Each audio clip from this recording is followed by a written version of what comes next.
Y'all, welcome back in again. Daily Destroyer on the Dynasty Warzone Network.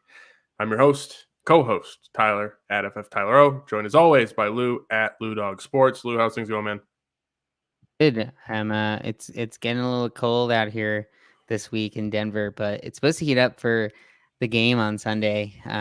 We've had a few days where it's under 40 degrees this week, so not too excited about that. But it's fall. Fall's here. Fall's a good season, right? Yeah, absolutely, man. Let's recap. Let's recap last week 5. Both had success. Again, things have been hot lately. We absolutely love to see that. The cash has been absolutely flowing in for our cash game plays. So if you've been listening, if you've been playing the plays, things have been good for you. You know, I played Daniel Jones, ended up getting hurt. That sucked, but at the same time, did not even matter because I was able to get Madison in there. I was able to get Henry in there. I was able to get Devontae Adams in there. And what really, put things over for me is I stuck to my guns, took my own advice, and played Kadarius Toney. At 4K, scored over 30 DK points, was really on him last week with the opportunity that was going to come in his way. He really showed up. It was great to see. Also played Fournette, played Chenault, played Gesicki, weren't great, but I was able to make up for it with all those other great plays in Fournette, Adams, Toney, Madison, and Henry. How'd it go for you, man? It's good. Yeah, I also played Tony. I did the Trey Lance lineup, and yeah, going down to Tony, it turned out to be very good. I won a couple of double ups, even got like first in a couple of those. So it's a pretty successful week. I think I was about like 98% win rate on it, and so it was a good week. And I'm hopefully get right back at it for this week. That's the hope, man. I think things have been hot. Things have been absolutely hot for us. I've been cashing 4 out of 5 weeks. I think you've actually cashed 5 out of 5. So things are good. But let's jump into it here, man. Quarterback positions, starting through the positions like we always do. Quarterback, man, I feel like we talk about players before we jump on the show always. Quarterbacks and running backs seem a little straightforward this week. For me, it's going to be Lamar Jackson. It's going to be tough for me to keep him out of my lineups this week. 7,400 is just such a good price. We know the floor that he has. He's been passing a hell of a lot more.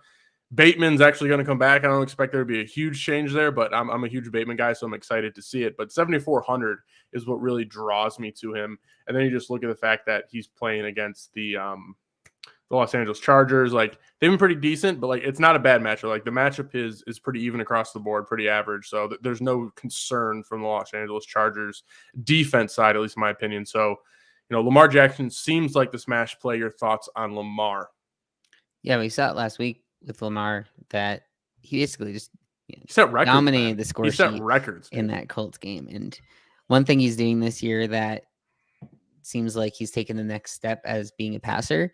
And last week he still had 60 rushing yards, but he was 37 for 43 and over 400 yards, 4 touchdowns. And so we saw it last week that he's got some of the best upside in the league at quarterback. So for 7,400, it seems like he's at a little bit of a discount this week. We've seen him at 8K in other weeks. This is actually the cheapest he's been all year. Mm-hmm. And he's just in a great range where on the other side of that Chargers game, Herbert is 7,300, but doesn't have the rushing upside. So and Lamar the just defense seems sucks. right. Yeah, I mean, it just seems right. And Lamar hasn't scored a rushing touchdown in 3 weeks, which is unlike him. So, and especially when looking at the running backs that he's dealing with. I mean, part of it is, yes, he's throwing more, but some of that rushing production is due to come around. I mean, a fun fact here is he's the first quarterback in NFL history to throw the ball over 40 times and have an 80% or above completion percentage. I mean, Drew Brees never even did that. So I'm not saying he's as good of a passer as Drew Brees, but it's just talking about how prolific that game was and talking about his, ability to pass the football. I think people label him as just a running back all the time, but the dude is a great passer. I mean, it doesn't always look great, but at the end of the day, remember, he's throwing to Hollywood Brown as his number 1 wide receiver. It's special. We're witnessing some pretty awesome things here with Lamar, and to see him at 7,400. Yeah, to see him at 7,400, it's a pretty big smash for both of us. Like, just for the sake of having to talk about other players, even though I think you and I are pretty locked in Lamar in our lineups this week, at least in cash. A couple of the guys that I at least want to talk about. Same game actually is going to be Taylor Henneke at 5,800.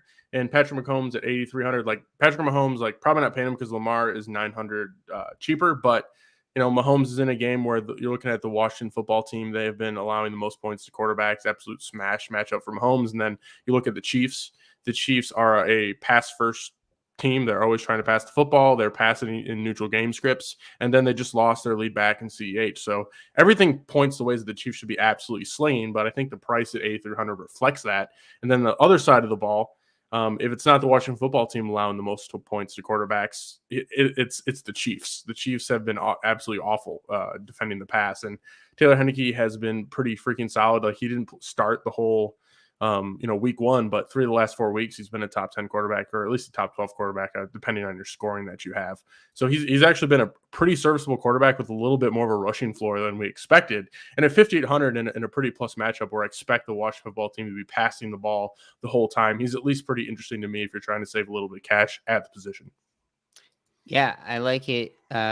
Both those calls. And I think that's going to be a game that is going to be commonly stacked this week because they do have a lot of good options for fantasy. It's possible that the Mahomes stack is a little underowned because of just the way the Chiefs have been playing this year. Like, they're under 500 through 5 weeks, and I don't think that's something that people were really expecting out of this Chiefs team. And if Tyreek is hurt and not able to play, then that might scare people off of Mahomes' upside. So I think when you talk about the top priced player, sometimes if there's any sort of questions like that, people will be scared off. But Heinicke, it's mostly a price play for me, is just the fact that he's under 6K, and he's been under 6K all year, but we've seen it. Like, he has a decent floor. They like to throw the ball, but potentially if McLaurin were to sit out this game, I know he has the Q tag, but it's probably expecting him to play. But yeah, for sure. There have been a bunch of injuries on that team as well. So I think that there's reasons that other people might get scared off of this game. So I'm going to keep watching it. But I do like the players, and it's a type of game that we could see be a shootout. Yeah, it's a good point, though, because Curtis Samuel, never really had him all season, but he's ruled out already. We know Logan Thomas is out. It came out that Antonio Gibson is actually dealing with a stress fracture in his shin. That's why he's been limited. That's why he's been questionable. So they've been limiting him a bit in practice and in the games. Could lead us to J.D. McKissick. Not really totally interested because running backs injury. I think there's some clear plays at running back, but I'm with you. So pretty clear here. Lamar Jackson. We also like, obviously, this game with Mahomes and Heinicke. Is there any other quarterbacks that you might be considering? I think cash is pretty locked up at this point, but maybe some stacks or some GPP plays that you have interest in? Yeah, not for cash, but I do have a couple that I think are going to be interesting for GPPs. If Heinicke is sort of chalky, then I kind of like Derek Carr. No one's playing Raiders this week. No one's playing Raiders this week. Because the whole coming Gruden off shit. of the Gruden news, people aren't going to really want to play the Raiders, but he's only 5,600, and we've talked about it the last couple of years. I've been pretty high on Derek Carr season-long statistics. And we've been hammering them. The line was it was around 4,000 flat. It might have been 4,025 or something this year, but he's basically beaten that the last 3 years. Right now, through 5 weeks, he's on pace for 5,400 yards passing, and that's just it's not something we normally see with him. He's usually in the lower 4Ks, but I mean, he's passing a lot more this year and more efficiently. Last week was the first week he didn't have 2 passing touchdowns, and that was against the Bears. But I think for a low-owned, cheap way to then pay up at other positions, I kind of like Carr off of Heinicke chalk, and then for 6,700, you can do Matt Stafford in a game against the Giants.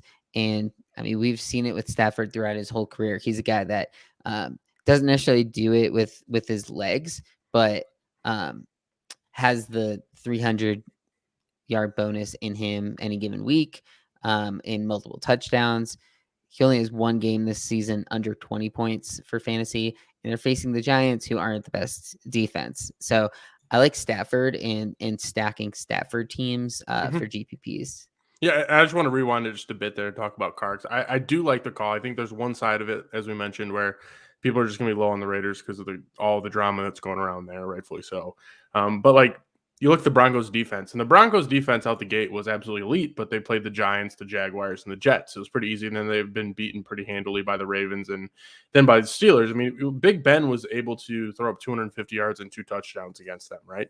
And I think at this point in time, Carr is a much better quarterback than Big Ben is. So I do like the Carr call. Obviously, not a cash play, but I do think it's sneaky and it'll be super low owned in those GPPs. And you don't have to talk me into Stafford at any point in time. So, quarterbacks, pool of 3, Lou. I'm going to go with Lamar, Heineke, and Stafford.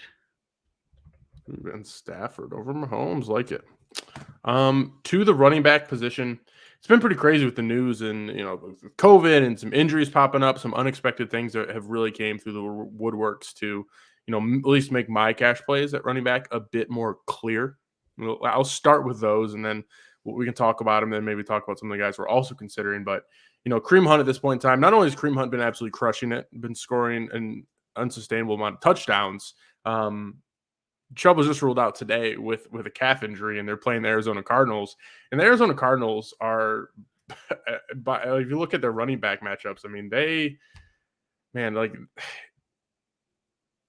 I'm sorry, they're basically like it's a really good matchup. In the end of the day, like I'm taking a peek at this Cleveland Browns, looking at how many there's a lot of plays that are probably going to happen in this game. Yeah, too. it wasn't even the plays, but like the Cards have been bad against the run, like legitimately bad against the run. The Browns have been the best team running the ball. Yeah, exactly. So it's like I was just had to pull my stats here, but I mean the Arizona Cardinals are pretty much like one of the best matchups for running backs in the NFL, and then the Browns, like you mentioned, are one of the best like running teams in the NFL. So it just sets itself up well. Like Chubb was probably already going to be a smash play, and now it's a lot of it's going to be going to Hunt. Like there are some ancillary pieces that could fall in there, but at the end of the day, like we've seen Hunt be elite. He's playing great right now, and he's going to be like the lead back in this game at 6,200. It is like an absolute no-brainer. It's kind of when you start your lineup, it's the first player you're going to probably put in there with maybe a couple others that we're talking about here. Daryl Henderson only at 6K. I think if you look at some of his like snap percentages and usage last game, like he was out getting checked for an injury, but he has been getting the usage that we want to see out of a top 12 back all season long. And I know you just talked about Stafford, but at the same time, like Daryl Henderson is a absolute workhorse at this point in time. He's looking good. He's looking spry. He's on a great offense. The matchup with the Giants is not that scary. And at 6K for a pretty much workhorse running back, like lock me in. And then Khalil Herbert, 4,600, another one. Like he was splitting time with Damian Williams. I actually took a lot more from Damian Williams last week than I expected. I mean, the guy had 18. He had 18, no targets, which we don't love to see, but he had 18 carries last week. Probably going to get a couple targets sprinkled in there this week. Wouldn't be shocked to see him see similar carries on the ground this week. At the end of the day, it's like 4,600 for a 20-touch running back in a matchup that I wouldn't necessarily call tough by any means. That these 3 running backs, like 1, 2, 3, it's going to be tough for you to talk me out of putting these 3 or at least 2 of these into my lineup. Thoughts on these 3 real quick, Lou? Yeah, and what you said about Henderson is kind of why I also like Stafford a little more this week, where Henderson, I think coming into today, was expected to be one of, if not the chalkiest running backs. But now with Hunt, I think people are going to put Hunt above Henderson. So of those 3, I think Henderson might end up being the least owned now because of Hunt.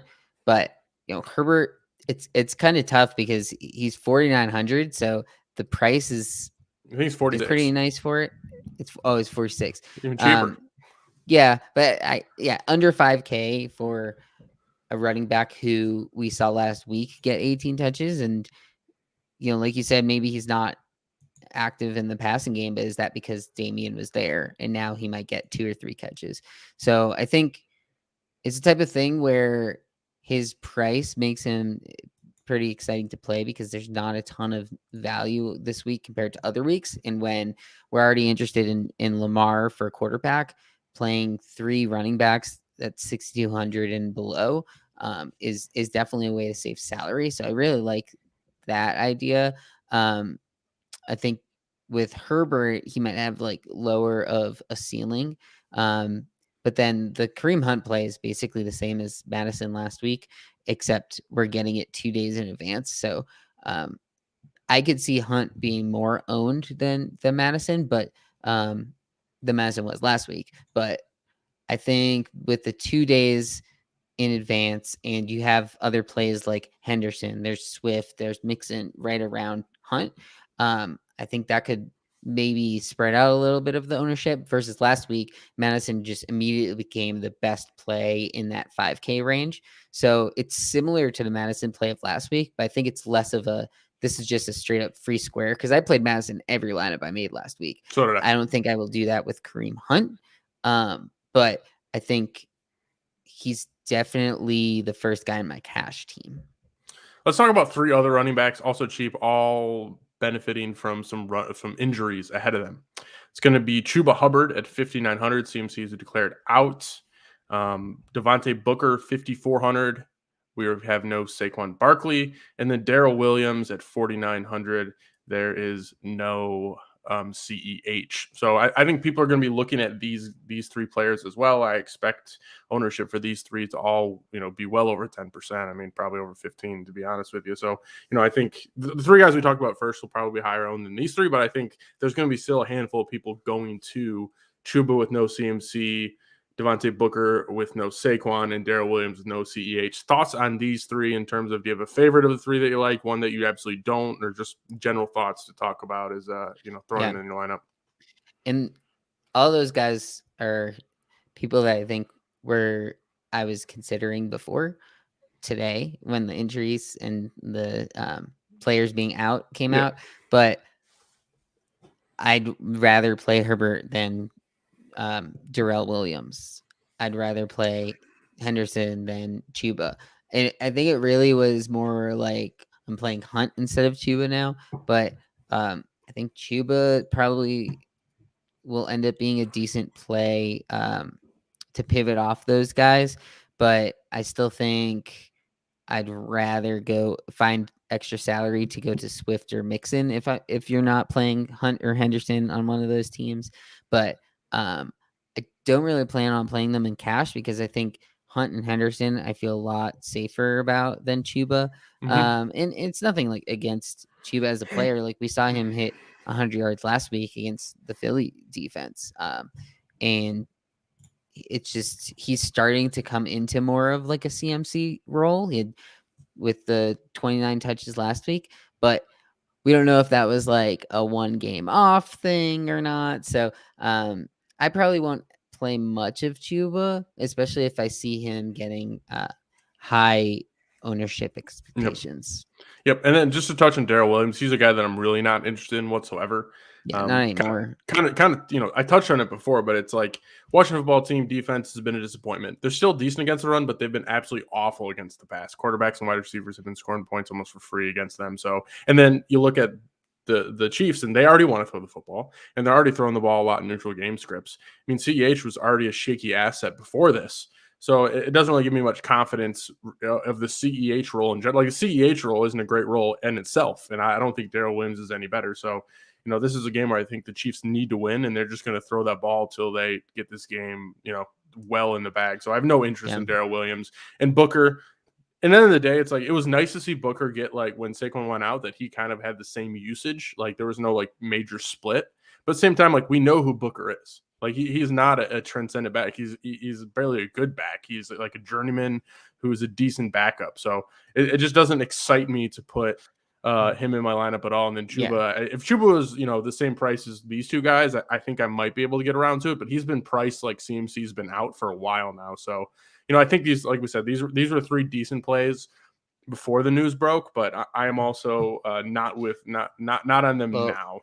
I have a couple plays that I think I'd rather make than Daryl. One piece of news that I'm going to be watching carefully is Damian Harris. He practiced limited, but was questionable, left the game last week. And then Ramondre Stevenson, who we know he's been touted as a guy that catch passes out of the backfield, and he had 11 carries last week, only for 23 yards. So it wasn't that great of a showing, which I think only helps the play because then people will be less wanting to go to that, even if he does open up. But for 4,500, I think he's a decent pivot off of if Herbert is chalky. And another cheap guy, if we don't get the Stevenson option, would be McKissick, another guy in that game that we've been talking about already. And I like there's McKissick. less options for Heineke to throw to with all the injuries. They're going to need to throw. They're absolutely going to need to throw in this game.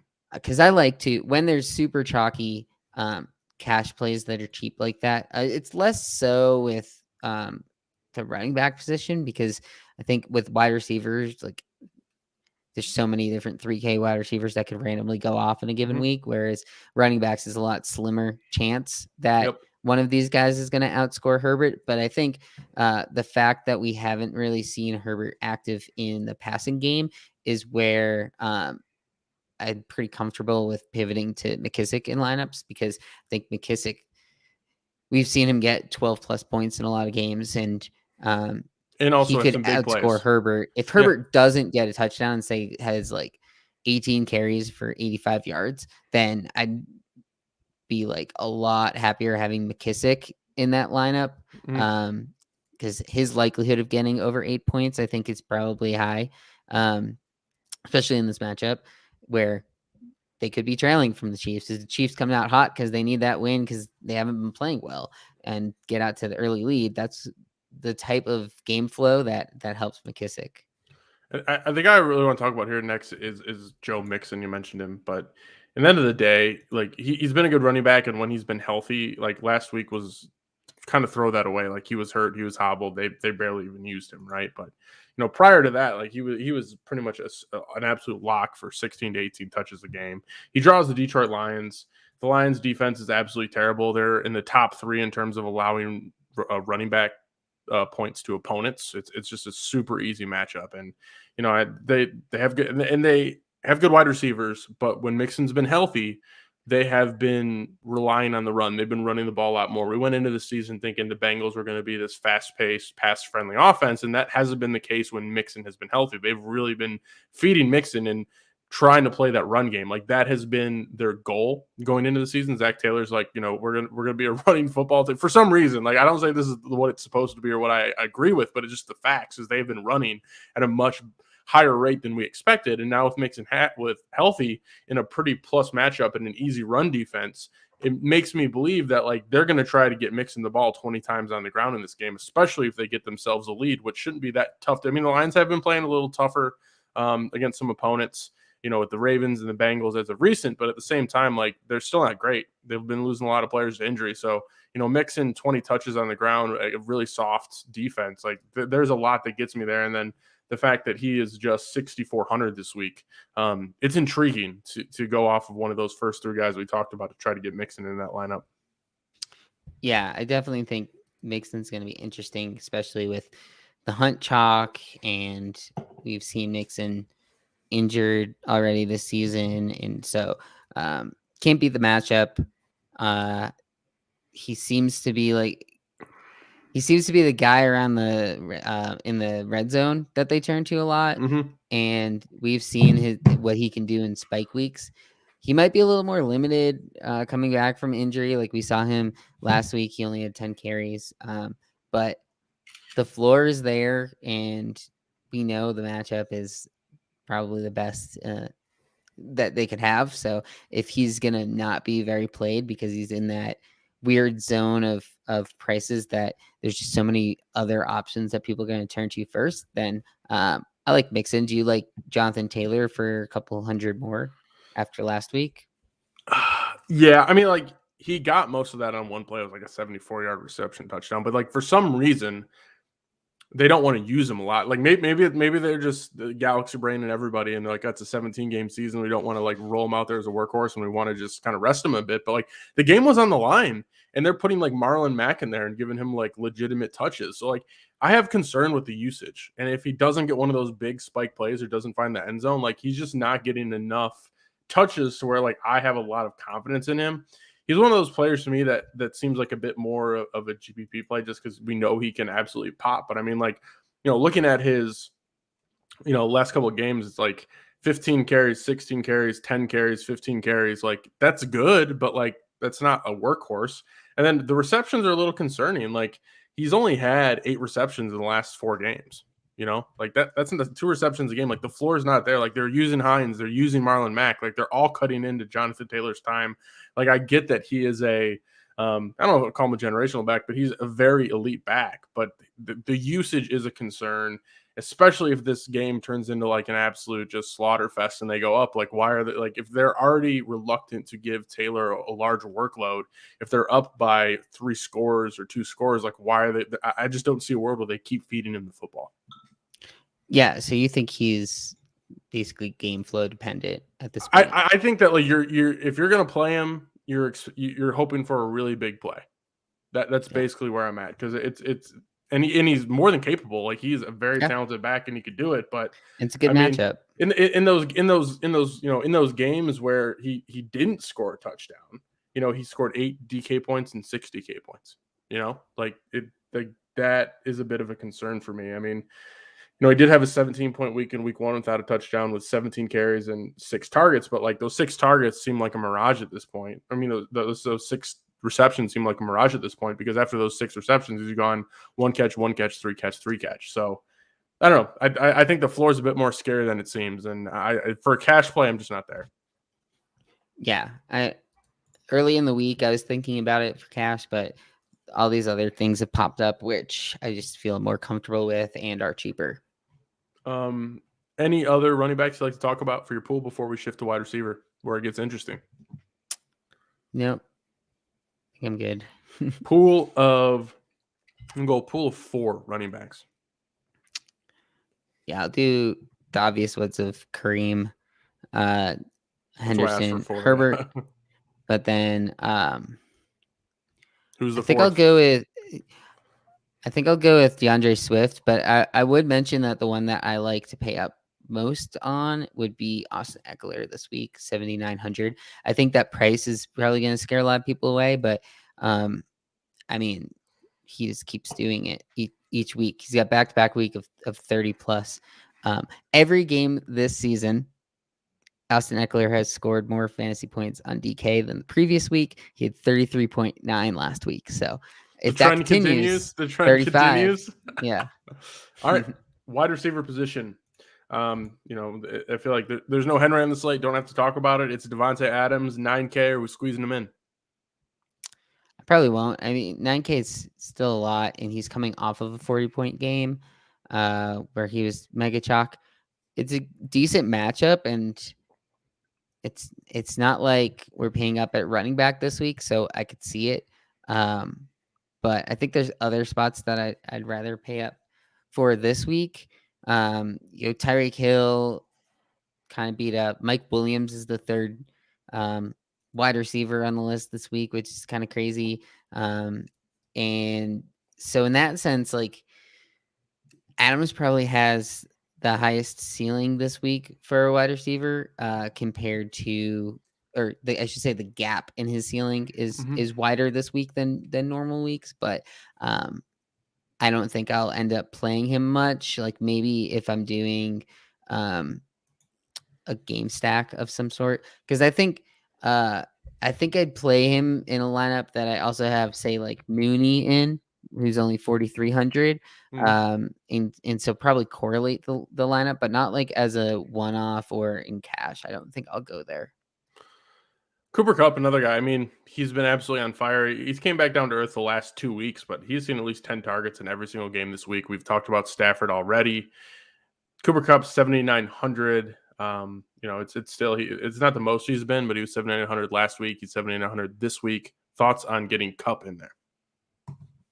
Yeah, Kupp, I think, has just been putting up stats pretty much every week that he goes out there, and he's Stafford's favorite target. He has at least 10 targets in every game this year, and it just seems like he has this massive floor, like at least 5 catches, for He's not going 64 to. yards The thing is, each week. He's just not going to kill you. He's just not going to kill you. Yeah, it's hard for him to really fail, and when he does boom, and hit the end zone, like it ends up hitting his ceiling pretty quickly. And for 7,900, I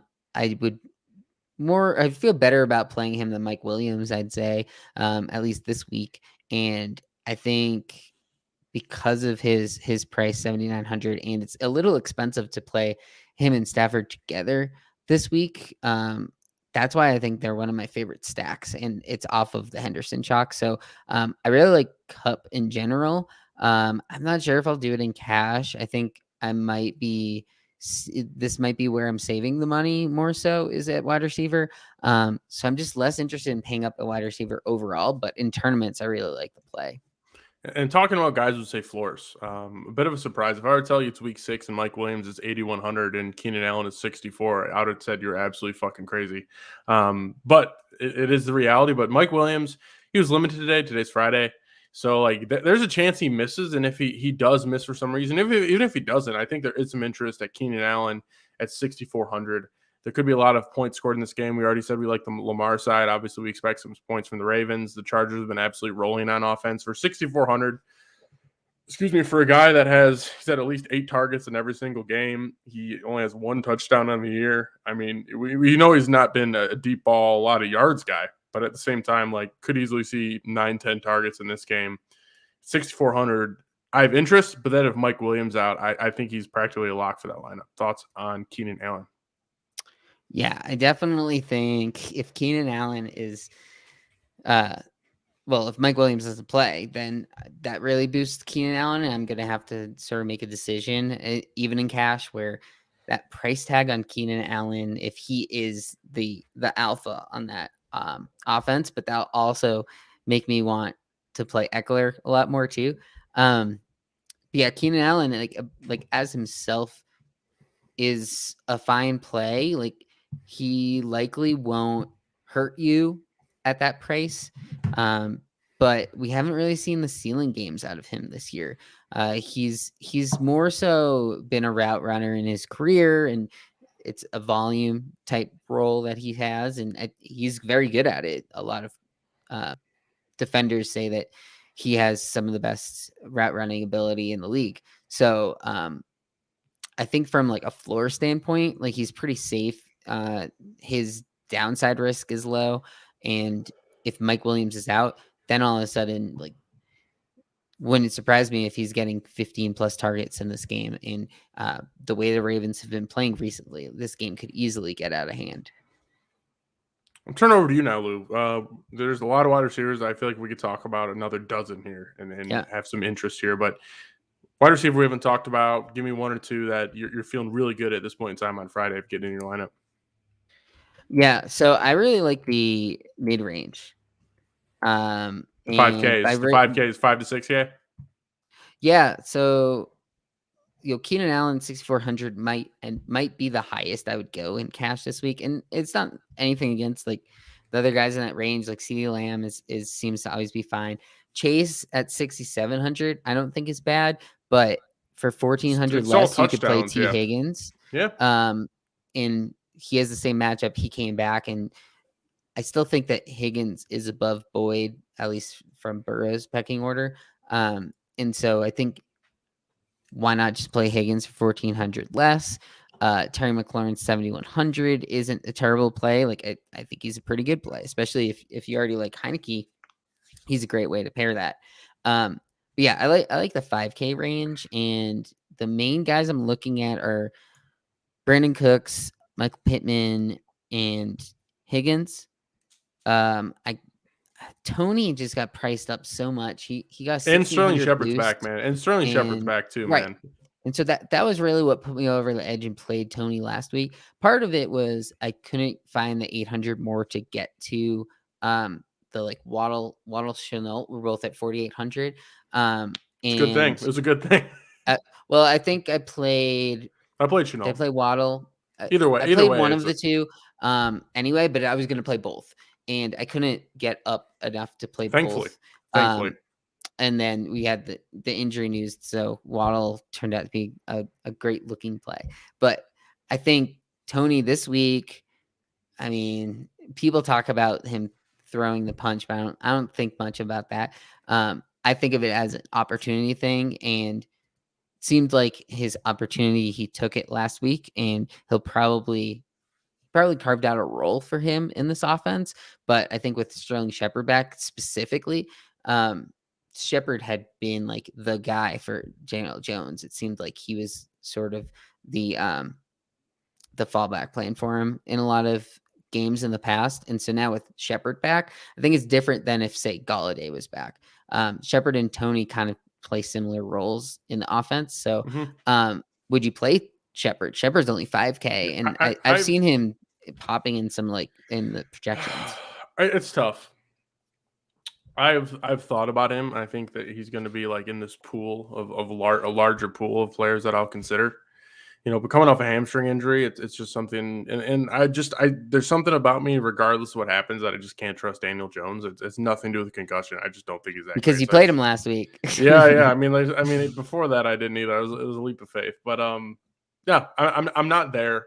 No, I mean, like Sterling Shepard is the reason I ask is because I want to bring someone back in my Stafford stack, and I think I prefer Shepard. I don't really want to go to like Evan Ingram again. He doesn't seem like he has any sort of ceiling. There's no ceiling. But I don't know. I guess I just wanted to see like if you had thoughts on Shepard, because I'm kind of playing around with lineups that have that Stafford Cup with attacking that game with Shepard coming back. Yeah. I mean, I think if you're looking for that game stack, that Sterling Shepard should be in play. I think I'd like him over Tony at this point. He was the preferred target the entire time until he went down with a hamstring injury. So 5K, I do like it. I think it's a good play. I'm not sure I'm going there just because there's other players in that range I like more. And I just wanted to add on a bit to your Brandon Cooks love here. I mean, he came out the gates hot, 3 straight games, just absolutely like freaking killing it. Had a bit of a down game against Buffalo, one of the best defenses in the NFL. Only had about 10 DK points, but the Bills have been absolutely on fire. And then, again, disappointment back-to-back weeks against New England. But if you watch the game, paid attention to the game, the Pats do what the Pats do, and they take a single player out of a game. And the Pats went into that game, and they're like, we're going to take Brandon Cooks out. Smart idea, because he's literally their only like good offensive player. So, like, he was the victim of Belichick being like, he's out of the game. But at the same time, like, I expect a huge week, a bounce back week from Brandon Cooks. The Colts secondary has been awful all year. They're 30th DVOA, making them the third worst defense in the NFL, 20th in yards allowed per pass. Like, Davis Mills, still not like bought into him, but like watching him last week, I'm like, he could be serviceable in some ways. Like, he played decent enough. Like, again, not even thinking about playing him, not interested at all. But like after like before he played the Patriots, I thought Davis Mills was like, this guy's cooked. He has no shot ever being in the NFL. Like, this is it. Like, I can't believe they're playing him. And then he was kind of like, all right, maybe there's something to Davis Mills. So, with a little more confidence in Davis Mills, a cake matchup, I don't think the Colts defense can necessarily be like, we're just going to take Cooks out of this game. I definitely like getting Cooks in there at 5,800 for a solid bounce back week. And, for him to, double his DK salary or even triple it, I think is something that I feel pretty safe about for my cash lineups. Yeah, I think he's one of those guys that seems like he's just underpriced for being a number one on a team, and that's because he's just on a bad team. But I mean, I've had this discussion with you for years where these are the types of guys I love to target in like season long, because people kind of forget about them. They're like, oh, they're on a bad team, whatever. But what does a bad team do? Throw the ball. They have to throw the ball a lot. And if you have an alpha, like Brandon Cooks has been an alpha on other teams. Like he had a lot of success on the Rams and the Patriots, good teams. And the Saints, man, like things that he's been good. He's not a bad player. Yeah. And so 5,800 for a guy who he's even putting up the stats too to back it up this season. So I really like Cooks this week, and probably going to play him in cash. And then talk about mispriced number one wide receivers, man. Michael Pittman, 5,500. Give me some more details here. Oh man, I like him a lot. So I'm not sure if you play underdog at all, but I was smashing all Pittman overs. Yeah, it was like 4.5. I think it was 4. I think I got 4.5 receptions. It might have been 5.5, but I think it was 4.5, and it was like 53 yards. And I mean, it's been Michael Pittman's team. And the thing you brought up to me earlier in the week is like, oh, T.Y. Hilton's coming back this week. Like, what's that mean? I don't think it matters. I think if Pittman played Sunday, not in prime time, basically, I think he would have been priced higher. I think this is something that DraftKings does is when they release the prices early and someone has a big game, On you Monday. have it's kind of like an arbitrage opportunity in a sense where he's just priced lower because he's priced off of the first 4 weeks and not the 5th week. And all he did was score his first touchdown. That's, I mean, you know what I'm saying? Like it's not like it wasn't a 2021 season most yards. Like it wasn't the most targets. It wasn't the most catches. He just finally scored a touchdown. Yeah. And I think when you look at some of the big name players on the slate, like, I mean, I mentioned it before, Tyra Kale and Mike Williams are two of the most expensive guys, and they're both potentially hurt. A lot of the running backs are hurt, and there's just not a lot of guys who you feel comfortable with who are priced higher, I guess is how I would word it. But all these guys in the mid range seem to have similar, at least floors. And Michael Pittman, he's having a great season so far, in my opinion. And the last 4 weeks, he has at least 6 catches in each of those games. And we've seen, like you said, this is the first time he had a touchdown, but he had over 20 points without a touchdown a few weeks ago. So I really like Pittman. And I think this is one of those games that I'll have a lot of. And they're 2 1-4 teams, but I like attacking games like that where there's teams that don't seem to be great on defense. And all of a sudden it's, one of those, both teams score over 30 points in this game. And I think that I'll probably target this game with guys like Pittman and Cooks in the same lineup and hope for one of those spike weeks. Any, not necessarily punt plays, but if we're going to scroll down this list and maybe find some cheaper wide receivers, there's 2 guys that pop for me. I think one of them is a bit more obvious than the other. Tyra Kale is looking like legitimately questionable for Sunday. I think a lot of people will be on Hardman. I'm team never Hardman. That's always kind of been where I'm at with things. But if Tyreek misses, I feel like there's going to be a lot of people going there to him. I mean, he saw 12 targets last week. Like he saw his A dot drop substantially, but that's because he's getting more targets. But I mean, it was still 12 targets for 9 receptions and 76 yards. I mean, that was kind of like what Waddle did like not too long ago, and it's not necessarily inspiring. And then another person I think no one's really talking about is Amon-Ra St. Brown, 4,200. I think the big thing is he's seen 8 targets in back-to-back weeks. He's seen 13 DK points, like not necessarily sexy, just kind of 2x in his salary.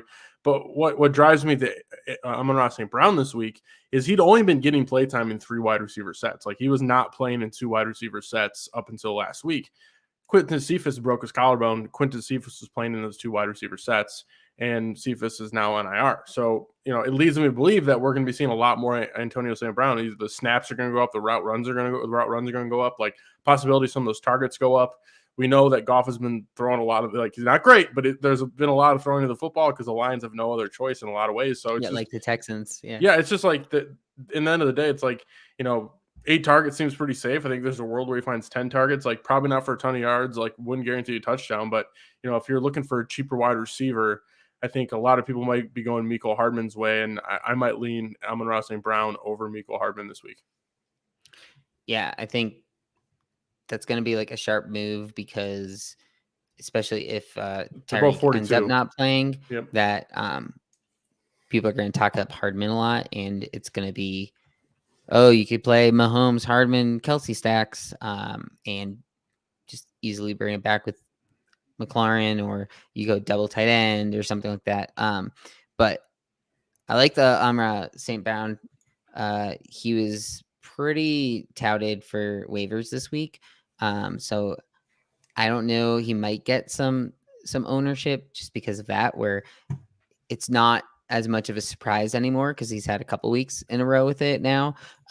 But I think when you look at these cheap guys, like there's not a ton of options that you can feel comfortable with. And St. Brown is the type of guy who seems to have a realistic floor at this point, and he's kind of carved out his own role in this offense. That back-to-back games with 8 targets is nothing to like shy away from for under 4,500. Yep. And a lot of the guys in that range like aren't even playing. Like you got who else? Nelson Aguilar, who just hasn't really done anything this year. Randall Cobb, Sammy Watkins. Sammy Watkins is Pascal. out. Yeah. Mooney is the other guy in that range that I kind of like. But I think you could argue that St. Brown has a higher ceiling because of just the team he's on and how that game could easily become a garbage game real quick. So I like the call there. Before you brought him up, I wasn't really thinking about him much, but it's hard. Like in that 4K range, like everyone's hurt in the 4K range. Yeah, so and it's either hurt or they just don't play football really. Yeah, I mean, I'd rather play St. Brown than Khalif Raymond from that same team. Yeah, no, I'm absolutely with you, man. Any other wide receivers, cheap or not, that you'd like to talk about before we hit the wide receiver pool and move on to tight end? The other cheap guy that I was kind of looking at was Rondale Moore. Kind of similar though, where he doesn't seem like he has a huge upside. So just real quick, but like last week was the first week where Rondale Moore had a higher route run percentage than Christian Kirk. First time. Yeah. So like something to know. Like things are trending. Max Williams is out. Like not say like he only had like an 11% target share, but like that could lead to more 4 wide receiver sets. So like things are like slowly trending up for Rondale. But I'll turn it over to you here. Yeah, I think if you're playing plays in that game, or trying to bring it back off of Kareem Hunt, or you're playing a Kyler stack, then I do like Rondale Moore, especially since it seems like Hopkins is always hurt too, and like you said, it seems like Rondale might have taken a step ahead of Kirk recently. Yep. So and he had 3 carries for 38 yards, man. He had 3 carries for 38 yards last week too. I mean, which adds to the floor. Yeah. And he's under 5K. If he were to have a game this week that's like 6 for 80, you might not see him under 5K again. So it's more of like that opportunity. So in the 4Ks, I think right now St. Brown and Rondale are probably my favorite. And the Browns are a good wide receiver matchup. I mean, they've been pretty stingy against running backs and tight ends, but they are a good wide receiver matchup. So I do like the Rondale call. I kind of overlooked him, but it's just the upside's there. We know he can absolutely break one loose because he is that good. Wide receiver pool of 5, Lou. For 5, I'll go with Kupp, Cooks, Higgins, Pittman, and let's go with St. Brown. Yes, Amon-Ra St. Brown, man. All right, tight end. You and I have, I believe you haven't, at least in your cash lineups. We have not played Travis Kelce yet this season. And we have 100% faded Kelce for cash lineups through 5 weeks. I believe week 6 is when that stops for me. 7K with a Tyreek injury. I mean, not to beat a dead horse. We've talked about like the Chiefs needing to win. The Chiefs always passing. The Chiefs passing neutral game scripts. The Washington football team being terrible against the pass. And then there's Kelce sitting there at 7K with Tyreek Hill possibly missing this game. It's like, Jesus Christ. Like you're like with Kareem Hunt and Lamar Jackson, you're building your lineup around Kelce. That's at least how I feel. Your thoughts? Yeah, I think the reason I'm not going to end up paying up for Devontae is if I pay up for Kelce. And there, like you said, there haven't been many weeks that I've felt the need to or really been able to with salary. But with salary this week, I think you can fit him. So in my opinion, I'm either going to play Kelce or Ricky Seals-Jones. There's a $4,000 difference between the two. So if I were to go with Seals-Jones, that's when I would probably go up to a Kelce. But because it would be like Higgins to Adams, basically. So that's sort of a 2v2 that's interesting. It's like Higgins and Kelce versus Seals-Jones and Adams. And I don't know. To me, the Kelce side seems better. And especially if Hill's out, then I'm definitely doing it. But I like it, and it's the first time we've seen him at 7K this season. Seems like everyone's off the Chiefs so far this year just because they haven't been performing as well. So I like Kelsey a lot. Yeah, I mean, I'm with you on that. It's Kelsey, like you said. We like just to talk about his pricing and how crazy this is. Like, start off the season 8,300, 8,500, 8,200, 8,100. Last week jumped down to 73. Now he's at 7K and one of the best matchups he's going to have all year. It seems like a pretty obvious move, and it's going to be tough to fade. And then if I'm not going that way, it's going to be RSJ. I'm 100% with you on that one. He is like the full-time tight end. He's not. There's so many tight ends between. He's the Logan Thomas. Yeah, there's so many tight ends between RSJ and Kelsey who are getting less snaps, who are splitting time, who are running less routes, who are honestly like getting less targets in another way. I mean, he had 9 targets last week. He comes in, he is the Logan Thomas. There's no Curtis Samuel. And basically gets 9 targets. Yeah, it was 5 catches, 41 yards. But I mean, like at the end of the day, that's almost tripling you're 3xing his price at 5 for 41. So I'm like, in a game when they're going to have to throw against a very, like, I'm with you. Like, to me, it's Kelsey or Ricky Seals-Jones, and I'm not even honestly considering any other tight ends at this point. Yeah, at least not for cash, I think. Yeah, for sure. In tournaments, I do like to find the tight end that to go with my quarterback a lot. So if I'm playing Stafford, that's when I would play Higbee. It seems like Schultz is the guy there now. Like he's got 3 straight weeks of it. I'm off on Schultz, man.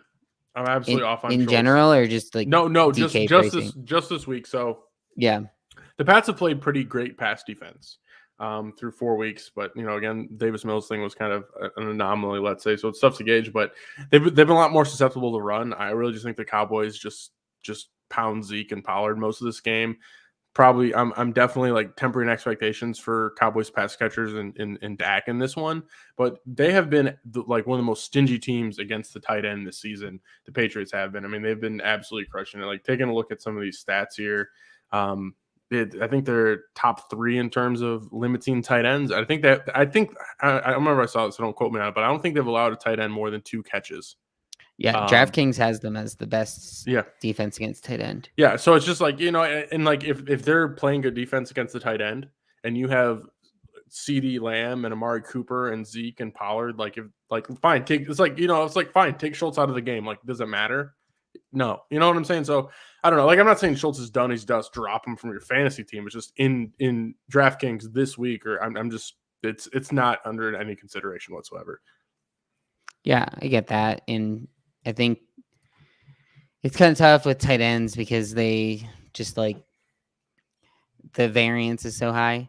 But I think another guy benefits from primetime discount, I guess you'd call it, is Mark Andrews, 5,200. Yeah, I mean, he's a good. If that game was last Sunday, he'd be 6K. So he's a discount, and I mean, it's like him and Kelsey are both discounts, to be honest. Like, they're both underpriced. Yeah. So, I mean, I could see myself going down to Andrews off of Kelsey. Especially with the Lamar Jackson, man. Right. And we already like Lamar. We already like that game environment. It seems like Andrews has a decent floor this year. This was the first week time get touchdowns. Oh, God. Can I tell you? Just come out? No, man. I'm just like looking at some of these stats in terms of like if you're looking at like for Andrews. Yeah, not Andrews. If you're looking at the Ravens and like how many points they've scored like from the tight end position, and you stack that up against the Chargers and how many points they're giving up from the tight end position, it's the most. It is the best tight end matchup in the entire NFL is right now. The Ravens through 5 weeks, the Ravens playing the Chargers. The most juicy matchup for tight ends is going to be the Los Angeles Chargers. So shit, you might have just talked me into something there. It's gonna be tough to get me off Kelsey, but whew. Yeah, and it depends on what you're upgrading and the rest of your team, because I already talked to you about basically the team that I was looking at, and that difference in salary, $1,800. You're not really doing it to upgrade defense, so it would be to upgrade one of those wide receivers, and I think I would do it if Mike Williams was out. And I wanted to get up to Keenan. I could upgrade defense and upgrade to Keenan. I think that's a decent play. But yeah, like you said, like if Mark Andrews has another game with like 5 catches, 80 yards, a touchdown or two, then he very quickly is going to be in that upper or mid 6K range. And we talked about it before, but I'm not going to touch Waller this week, especially in a game that we don't know what's going to happen after the Gruden issues. Yeah, I mean, it's just with these other players. We're trying to fade Raiders where we can, but that also makes it enticing, like that car stack that I was talking about earlier. Like a Car Waller is going to be so low owned this week compared to some other weeks because people aren't going to want to do it, and Kelsey's only 400 more. So I think Waller is like, that's the type of thing that I wouldn't be surprised if Waller was like in the Millie winner. Yep. Yeah. A 2v2 for you. Kelsey Higgins or McLaurin Andrews? Ooh. That's a tough one. I just threw that in myself. Andrews, McLaurin, especially if you want to go to Heineke, and then Higgins or Kelsey. That's a tough one, man. Yeah. So, something to think about. Good. Yeah, something to think about. I don't generally play two different cash teams, but what I'll do sometimes if I have something like that with a 2v2 is I'll throw the other one into a like one of the $12 single entries or something. Just for if that one ends up being the nuts and I missed out, then I get something back. Yep, makes sense. Defense, I feel like at this point, Lou, it's like we do this every week. It's like, should we even bother talking about defense? It's like literally like build your lineup and just see what defense fits. I really like. I feel like it's not even worth having. It doesn't look great this week though. Down low. No, I mean nothing really looks great because it's like I'm not paying up for a defense like that. That's just not something that ever's coming into my purview. Yeah, like 4,700 for the Rams. Like who does that in any lineup? Like you're just pissing away money. Crazy. You're just pissing away money. I could see you going up to like the Colts. That's 3,500. I don't know if I'd go above that, but yeah, I think I do kind of like the mid range though this week more than low. The Cowboys are 3,200 against Mac Jones. They're on the road, but I think they're okay. The Vikings, I think, are in a decent matchup. The Panthers on the other side of that game could be all right. I don't know. Are you just going to go all the way down and take like the Lions? Or yeah, probably. I don't know if I would do the Chiefs. I think I'd rather do the Lions.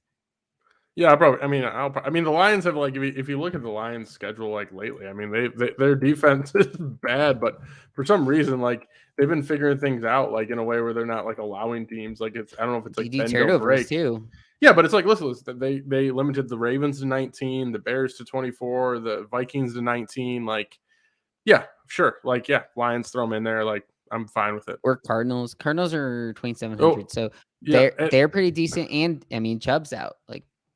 You know, that's one injury off the team, and on the flip side of this, the Cardinals at 2,700. I don't know if you just saw this, but Cliff Kingsbury is COVID positive. Like, hoping he's okay, but they're without their head coach in the game. Like, you know, take that for what it is. Like, it's probably gonna be a high scoring game. It's probably foolish, but you never know. Anyways, done with the defenses. Final thoughts. Week 6, Lou. Yeah, I think this is more of a news week where people are going to be reactionary because we got news early.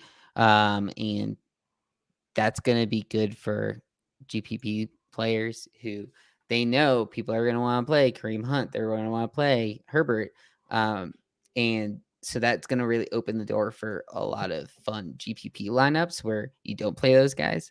But also pay attention if there's going to be more injuries. And it seems like we're seeing more COVID positives recently. So like you said, with like Cliff Kingsbury or the Damian news today. So we're getting to that point in the year where news matters and news happens more often. So definitely pay attention to that. But I'm excited for this week after talking through it with you here with there's a lot of different options that we can go. Yeah, for sure. I mean, you and I were doing this before we had even like any audience or podcast whatsoever. We would literally just sit here and talk about our DFS lineups. It's probably the best way to kind of sift through your thoughts and figure out what is best. But that's all we have for today. For Lou, make sure you follow Lou at Lou Dog Sports and myself, Tyler, at FF Tyler O. That's all we have today, folks. Don't forget, tell somebody you love them. Later.